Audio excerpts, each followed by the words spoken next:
ஒரு திருமண பொருத்தம் பார்க்கும் பொழுது, நட்சத்திர பொருத்தம் இருந்தாலே போதுமானது. அந்த காலத்துல எல்லாம் அத மட்டும் தான் பார்த்தாங்க. இன்னைக்கு மாரி இது வந்து ஒரு பெரிய சப்ஜெக்ட்டாகவோ, இல்ல பெருசா கமர்ஷியலைஸ் பண்றதோ கிடையவே கிடையாது. அந்த பெரியவங்க வந்து அப்ப என்ன பண்ணுவாங்கன்னா, குடும்பத்த வந்து பார்ப்பாங்க. ஒரு பையன் வந்து நல்ல வேலையில இருக்கானான்னு பார்ப்பாங்க. அடுத்தது அவங்கங்க கேட்கறது கோத்திரத்த கேட்பாங்க.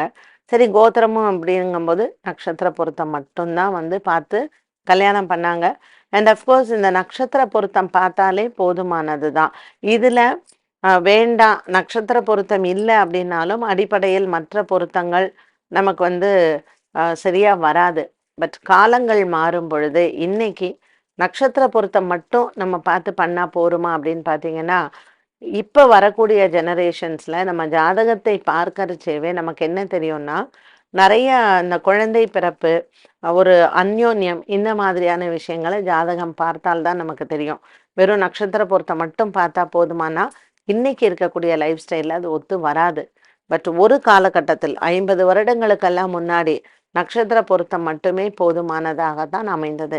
ஸோ காலத்திற்கு ஏற்றாற்போல நம்ம மாறும் பொழுது, நட்சத்திரத்தை வைத்து பலன் சொல்லுவதோ, அல்லது நட்சத்திரத்திற்கு மட்டும் நம்ம பொருத்தம் பார்ப்பதோ, இன்றைய கால சூழ்நிலையில் அது ஒத்து வராத ஒரு விஷயம்.